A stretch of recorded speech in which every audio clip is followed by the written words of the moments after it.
teman-teman, gimana nih kabarnya? Semoga teman-teman semua selalu diberi kesehatan ya. Perkenalkan, aku Aulia Siska Kemala Hayati. Aku dari Fakultas Ilmu Sosial, Politik, dan Hukum Program Studi Sains Komunikasi di Universitas Serang Raya. Saat ini usiaku 19 tahun. Tahun ini 20 tahun sih sebenarnya, tapi karena belum bulannya, ya udah deh 19 tahun aja biar kelihatan muda kayak teman-teman yang lain. Kebetulan tahun ini juga aku sudah bisa mengikuti pemilu dan menyalurkan hak suaraku. Teman-teman Gen Z juga pasti udah pada bisa asal usianya sudah 17 tahun ke atas dan sudah punya kartu tanda penduduk. Pemilu tahun ini tuh menurut aku seru banget. Selain karena aku sudah punya hak suara, banyak banget teman-teman Gen Z kita yang awalnya apatis politik sekarang perlahan-lahan mulai melek loh. Contohnya aku sendiri. Tapi di balik keseruan pemilu tahun ini, gak jarang loh ada orang atau teman-teman kita yang ada di sekitar kita nih berantem cuma gara-gara kita beda pilihan. Aku 5, kamu 6, dia 7 gitu. Akhirnya kita adu argumen, aduh pusing banget gak sih? Padahal pemilu adalah pesta demokrasi rakyat loh. Tapi sebuah pemilu akan dikatakan sebagai pesta demokrasi rakyat apabila rakyatnya memiliki kesadaran penuh tentang hak-hak mereka tentang politik dalam pemilu ini. Haknya hak apa?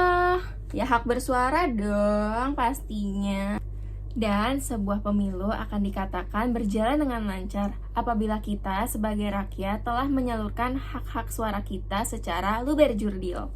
Jadi luber-jurdil adalah akronim dari langsung, umum, bebas, rahasia, jujur, dan juga adil. Dengan masifnya penggunaan sosial media juga, pasti teman-teman sudah mendapatkan informasi yang banyak banget sampai teman-teman tuh bingung apakah ini hoax or valid. Kenapa begitu? Karena pada beberapa unggahan di sosial media yang teman-teman lihat, si kreator atau si pembuat unggahan tersebut tidak menyertakan sumber di mana berita itu mereka dapatkan. Jadi pasti teman-teman juga pernah dengar dari orang lain atau orang terdekat kita kayak teman-teman atau keluarga di telinga kanan dan telinga kiri kita tentang informasi yang beraneka ragam. Tapi kadang kita suka bingung gak sih? Ini bener atau enggak sih sebenarnya? Kok sampai segitunya? Emang iya ya dia melakukan ini? Emang iya ya nggak jadi kayak gitu? Emang iya ya dulu dia punya program kerja yang netralisasikan? Emang iya ya?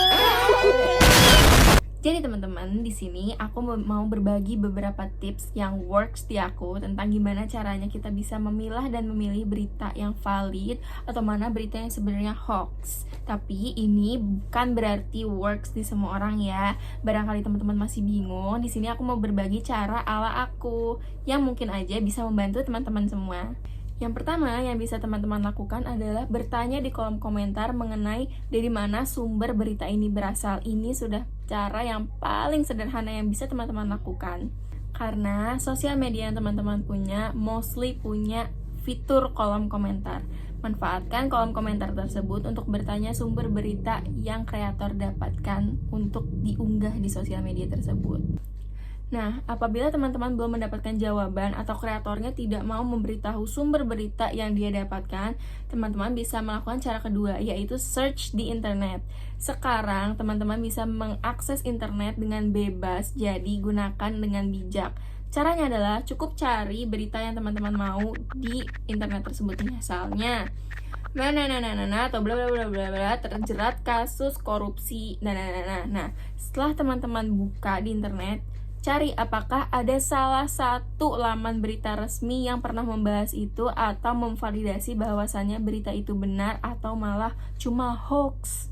Yang ketiga, teman-teman harus mau explore ke sosial media lain. Jadi tidak terpaku hanya pada satu sosial media yang teman-teman percaya. Karena sudah pasti setiap sosial media yang berbeda memiliki background pengguna yang berbeda-beda dan juga pastinya perspektif yang berbeda-beda. Sumber berita yang teman-teman dapatkan juga bisa jadi lebih banyak loh. Yang keempat, cara yang bisa teman-teman lakukan untuk menambah informasi baru adalah dengan berdiskusi dengan orang-orang di sekitar teman-teman. Bisa dengan teman, bisa dengan keluarga, ataupun dengan orang-orang terdekat yang menurut teman-teman bisa diajak untuk berdiskusi. Karena kalau orang yang mengedepankan ego dan amarah, itu baru diajak diskusi sebentar mereka udah marah-marah. Jadi teman-teman belum sempat dapat informasi baru, udah diajak by one duluan.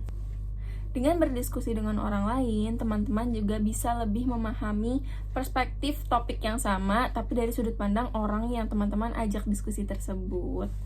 Kemudian yang kelima, jangan pernah merasa malu kalau teman-teman baru tahu informasi tersebut.